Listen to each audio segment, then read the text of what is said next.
Mas, para contrariar um pouquinho, eu quero dizer o seguinte, eu adoro a lei da ficha limpa. Não está me rendendo tanto dinheiro, mas processo está. O que aumentou de cliente depois que a lei da ficha limpa foi introduzida no ordenamento brasileiro é um espetáculo e tomara que continue assim. E aí, quando eu ouço a Ana Cláudia Santana falando em possível aplicação da lei de improbidade administrativa também aos partidos políticos, eu quase levantei para aplaudir. Temos a expectativa de novos clientes em razão desta tese aí. Então, eu queria trazer para vocês 2 tópicos.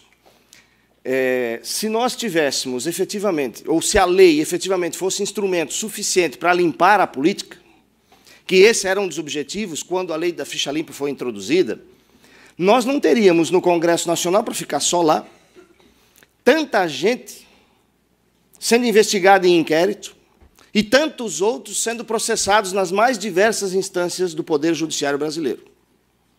Aliás, diziam, não sei se era verdade, que quando pensaram na ficha limpa, Marlon Reis, que foi um dos autores intelectuais, sonhava todos os dias com Paulo Salim Maluf. E quando sonhava com Paulo Salim Maluf, lembrava da lei da ficha limpa. Mas Paulo Salim Maluf se elegeu, e se soltarem ele, ele se elege de novo.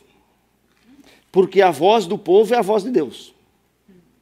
E só ele pode decidir o que ele efetivamente quer.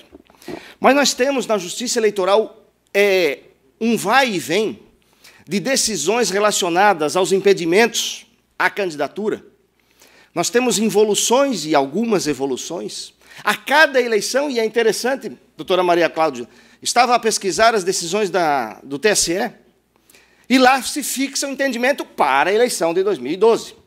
Se fixa o entendimento para a eleição de 2014. Se fixa o entendimento para a eleição de 2016. E assim por diante. E o que vai valer para a eleição de 2018? Não tenho a menor ideia. Aliás, eu não tenho sequer coragem de dizer a um candidato que vem me consultar, ao olhar a jurisprudência e dizer, olha, você, nessa circunstância, você pode ser candidato sem problema nenhum. Porque o prazo de inelegibilidade que pende sobre você vai se esgotar antes da data da eleição. Está lá na súmula 70 do TSE.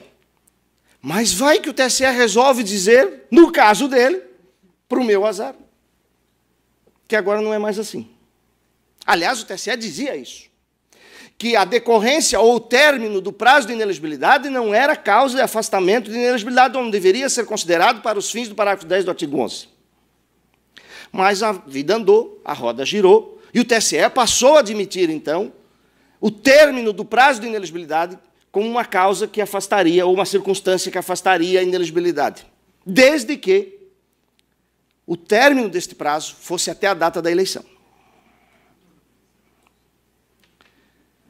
Não admitia e não admite o TSE que o vencimento do prazo pós-data da eleição possa ser considerado como uma causa ou uma circunstância que afasta a inelegibilidade.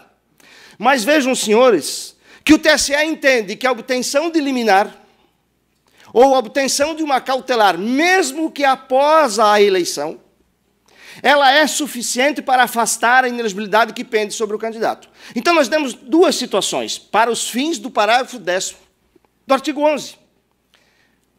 O instrumento normativo é o mesmo, a regra é a mesma, mas as decisões são diferentes. Se for a contagem do prazo, se for em relação à contagem do prazo, o TSE diz, não, não pode ser considerado como uma causa ou não se insere no parágrafo 10 do artigo 11. Portanto, não afasta a inelegibilidade. Mas se for para a obtenção de liminar, ou se for obter a liminar, pode ser em qualquer momento, até a diplomação, e já vou falar do Barroso, até a diplomação, ainda que nas instâncias extraordinárias. E vejam que houve um tempo em que o TSE dizia assim, até pode, mas na instância extraordinária, inaugurada a instância extraordinária, não cabe eu juntar documento ou uma liminar, uma cautelar que seja, afastando a inelegibilidade. Por quê? Porque daí não tem o pré-questionamento. O TSE já entendeu assim. Hoje está tudo liberado, ou quase. Aí vem o ministro Barroso. Aquele que julga segundo a voz do povo. E diz, não sei baseado em que, até imagino, lá em Curitiba alguém mencionou sobre isso, que deve-se admitir a suspensão da inelegibilidade até 120 dias depois da diplomação. Baseado em quê? Eu quero retroceder para dizer o seguinte: condição de elegibilidade deve ser encarada como aquilo que ela é, aquilo que está na Constituição. Uma circunstância ou uma condicionante para ser eleito. A causa de inelegibilidade, ao reverso, é uma circunstância negativa que impede o cidadão de ser eleito. E quando é que o cidadão é eleito, ou deixa de ser eleito? Não é no registro de candidatura. É no dia que o eleitor aperta o teclado lá da urna e confirma a sua opção. É no dia da eleição que ele é escolhido. Embora tenhamos todo um processo desde o registro da candidatura, desde antes até do registro de candidatura, como é o conceito aí mesmo? Estrito senso. Então, vejam, desde então nós já temos um pseudo-processo eleitoral deflagrado. Autêntico, é. Portanto, o registro de candidatura, o procedimento de registro de candidatura, é um ato meramente declaratório, quando não transformado em judicial por uma impugnação ao registro de candidatura, mas ele é um ato meramente declaratório que reconhece uma circunstância anterior. E, para mim, ao contrário dos que defendem as condições de elegibilidade como condição de registrabilidade, as condições de elegibilidade, ou melhor, o registro de candidatura, é um mero ato declaratório que reconhece uma circunstância pré-existente, ou seja, todo cidadão ele é previamente elegível dentro daqueles marcos: idade, nacionalidade, filiação partidária, pleno gozo dos direitos políticos. E tendo a idade, claro, como um parâmetro de referência, a data da posse ou o término do prazo para registro de candidatura, no caso dos vereadores. Portanto, o registro de candidatura não é um ato constitutivo de um direito. Ele não constitui a candidatura, antes reconhece que aquele cidadão preenche todos os requisitos que estão lá na Constituição, que estão na lei das eleições, e, portanto, ele está apto a disputar o processo eleitoral. Ele está apto a ser escolhido no dia da eleição pelo eleitor. Bom, portanto, se as condições de elegibilidade são requisitos positivos para ser escolhido representante no Legislativo e no Executivo, se as causas de inelegibilidade são fatores impeditivos da escolha por parte do eleitor, é óbvio que o parâmetro só pode ser a data da eleição. Não podemos ter outro parâmetro para todas as circunstâncias. Isso significa dizer o seguinte, que devemos tomar a data da eleição como um parâmetro para a verificação do término do prazo de inelegibilidade. Ou seja, aí sim vale a súmula 70 do TSE. Se até a data da eleição se encerrar o prazo de inelegibilidade, ele está elegível e, portanto, o registro de candidatura há de ser deferido. Da mesma forma, a eventual busca de uma cautelar, uma liminar suspensiva, uma circunstância de inelegibilidade ou uma causa de inelegibilidade, ela só deve ser admitida até a data da eleição. Porque é ali que se encerra, esse é o marco final do processo eleitoral, porque depois nós só temos a diplomação, e a diplomação é um ato meramente declaratório de uma circunstância acontecida no dia da eleição.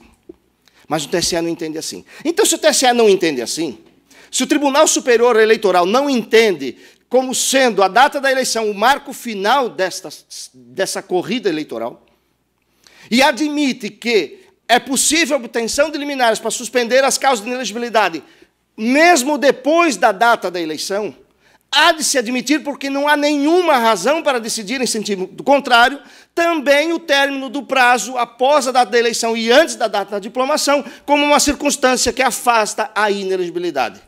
Das duas, uma. Ou nós fixamos um parâmetro único, a data da eleição, ou fixamos como parâmetro único a data da diplomação, ou, se vencer a tese do ministro Barroso, 120 dias após a data da diplomação, e quem sabe amanhã virá outro ministro, e quem sabe não amplia para 180 dias, que é o tempo que tem que guardar lá os documentos das prestações de contas. A justiça eleitoral, como eu disse no princípio, ela gravita em torno desses temas, e sempre num sentido de tolher a liberdade do eleitor. Sempre no sentido de impedir o eleitor de exercer plenamente, conscientemente a sua escolha. Aliás, nós vivemos um período fantástico. Se reduz o período de propaganda, se limita as formas de propaganda, se impede o eleitor de conhecer os candidatos. Aliás, houve um tempo que o TSE não admitia sequer críticas. O TSE, a Justiça Eleitoral, não admitia a crítica negativa. O tal candidato Décio Pau era repelido na jurisprudência.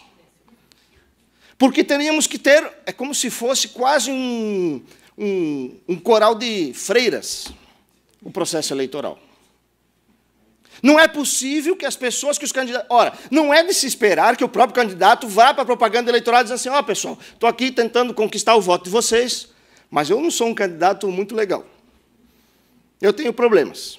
É evidente que ele não vai fazer isso. Quem vai fazer isso? Só pode ser o adversário. Então, isso tem que ser admitido de forma plena na campanha eleitoral. E aí se reduz o período da propaganda, se limita a crítica na campanha eleitoral, na propaganda eleitoral, e isso se soma ao impedimento ao exercício da capacidade eleitoral passiva, inclusive com essas indas e vindas aqui da jurisprudência, que continua não admitindo, admite a suspensão da inelegibilidade até a data da diplomação, mas não considera o término do prazo de inelegibilidade após a data da eleição, tão somente até a data da eleição e não até a data da diplomação.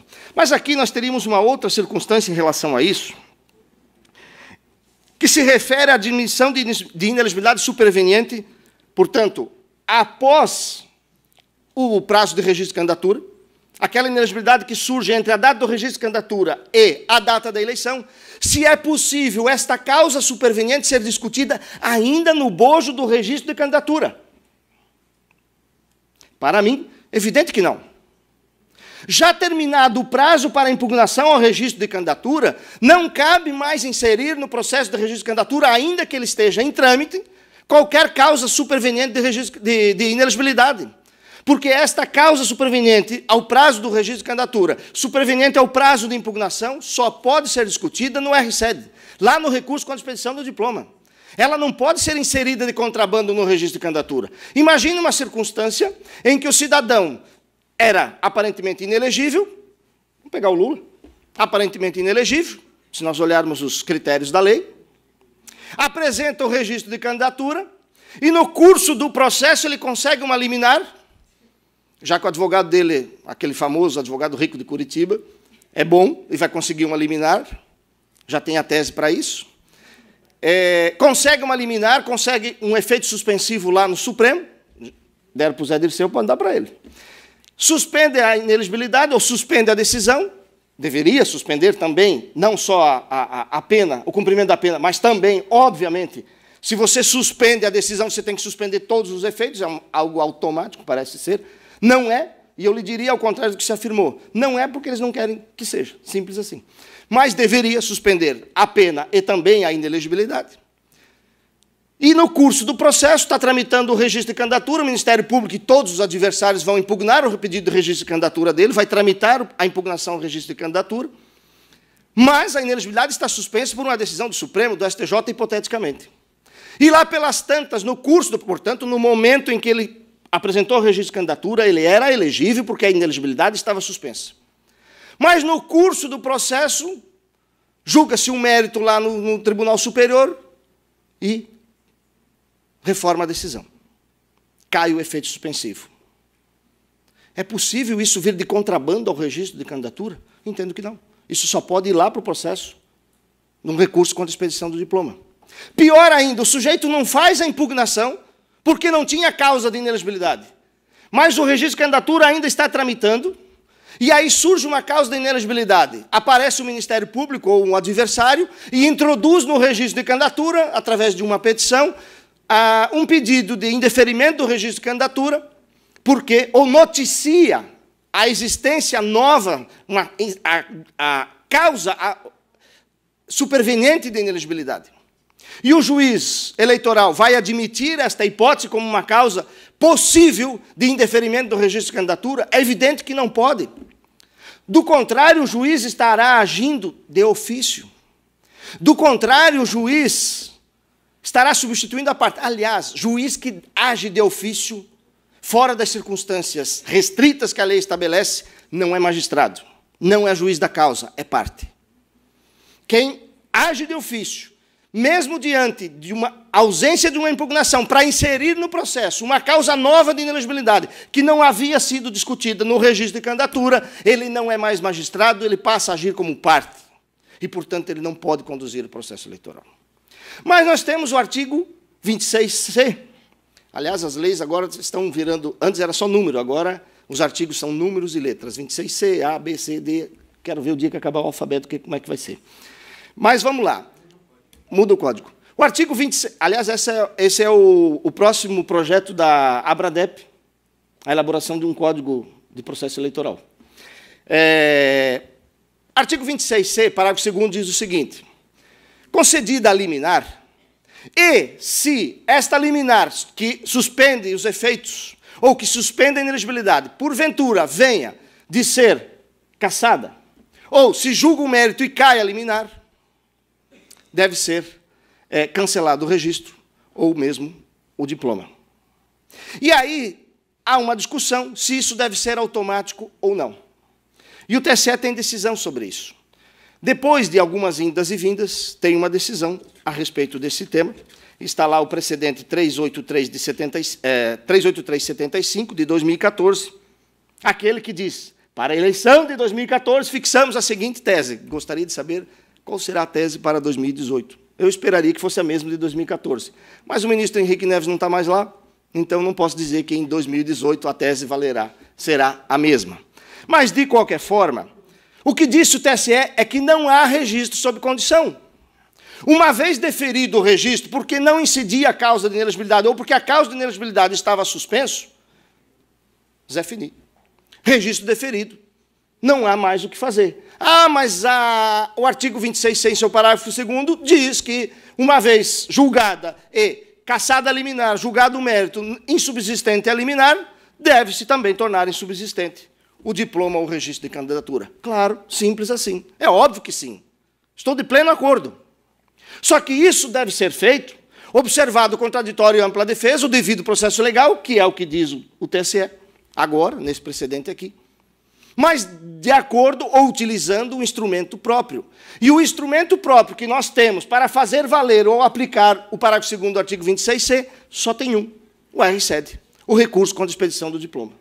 Ah, mas passou a eleição, não tem mais prazo para o recurso contra a expedição do diploma, que, aliás, tem 3 dias e etc. O que é que faz? Não faz nada, senta e chora e espera a próxima eleição. Essa já foi. Não é possível que se fique a todo momento. Ah, mas o sujeito, onde é que se viu um sujeito condenado administrando o país, a cidade, o Estado, seja o que for? E daí? O sistema é esse. Não gostou? Muda a lei. Simples assim. Muda a lei. O que não dá é para se admitir que a Justiça Eleitoral e mesmo o Supremo Tribunal Federal, e principalmente o Supremo Tribunal Federal, interprete a legislação e dê a ela amplitude ou dê uma interpretação reducionista ao gosto e ao bel prazer, como diz um ministro que não julga com base na capa, mas tem alguns que julgam com base na capa. Vi outro dia uma fala de um ministro dizendo, referindo-se a Lula, discutindo a possibilidade, e se discutiu isso, né? Chegou a se discutir isso, a possibilidade e a discussão o tema era a irregistrabilidade. Ou seja, não tem mais o devido processo legal no registro, porque, ora, é sabidamente inelegível. Sim, ele é sabidamente inelegível. Hoje, no dia da eleição, ele pode não ser, porque pode conseguir uma liminar, e se conseguir uma liminar, ele será candidato. E se for eleito e não tiver uma inelegibilidade superveniente, não tem mais RSED, ele vai ser diplomado, tomar posse e vida que segue. Esperamos a próxima eleição. Quem não gosta, faz campanha contra, simples assim. Como é que ele vai fazer campanha? Diz Gustavo Guedes. No presídio. Monta lá um estúdiozinho para ele, uma câmerazinha, e eu escutei em Curitiba, vergonha. Vergonha é o desrespeito à Constituição. Vergonha é o desrespeito às leis. Isso é vergonhoso. A garantia dos direitos políticos não tem nada de vergonha. Ninguém deve se envergonhar pela defesa intransigente dos direitos políticos, do respeito aos direitos políticos. Vergonha é um magistrado dizer que julga conforme a vontade do povo. A caixa de ressonância do povo é o legislativo, não é o judiciário. Se for para ter um judiciário que julga de acordo com a vontade do povo, extinguimos o judiciário e realizamos plebiscito que sai mais barato. Bem mais barato. Brincadeira, não vamos extinguir não, senão nós perdemos todos os nossos clientes. Então, meus caros, Eu diria, minha amiga Maria Cláudia, e já vou ficar no tempo, porque são 20 minutos e falta só 5 segundos. O STF não vai fazer o controle de legislação infraconstitucional. Essa divergência, não teremos um embargo de divergência entre a decisão do STJ e a decisão do TSE, a não ser que o STF queira. Vai que alguém leva essa matéria no STF e o STF acha algum artigo na Constituição para dizer, pode.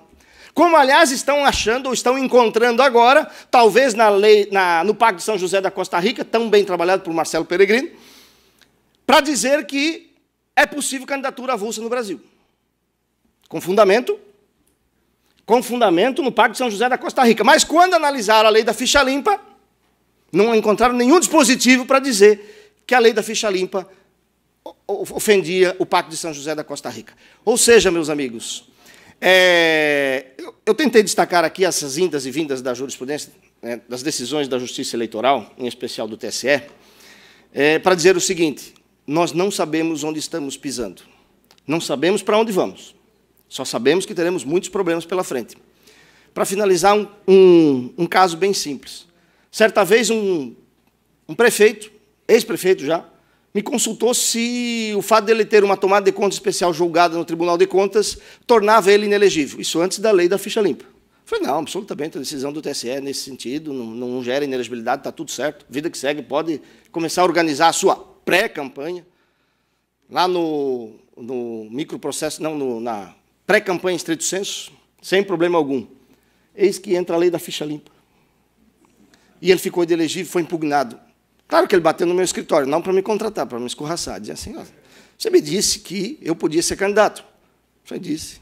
Tá, e agora eu não posso mais ser candidato. Pois é. O que eu vou dizer? O que eu posso fazer? Como é que eu ia ter uma bola de cristal, saber que o Supremo ia dizer assim, bom, a lei da ficha limpa, que entrou em vigor em 2010, retroage para pegar os casos, aquelas circunstâncias, mesmo que tenha se esgotado o prazo de inelegibilidade. Mal comparando, é como se um sujeito fosse condenado por um crime qualquer, uma pena de reclusão de detenção de 3 anos, cumprisse os 3 anos, após cumprir os 3 anos, é conduzido à sua casa, você já pagou a sua dívida com a sociedade, você vai para casa. Tivemos um caso aqui em Santa Catarina, um caso de Criciúma, e cumpriu o prazo de 3 anos de inelegibilidade, passam-se lá 3 anos, altera a lei penal e aumenta o tempo da pena. E este senhor, belo e formoso, na sua casa, com a sua família, curtindo um dia de sol, comendo uma ostrinha, uma tainha, e bate o oficial de justiça e diz assim, seu João, vim lhe buscar. Para ir aonde? Voltar para o presídio. Por quê?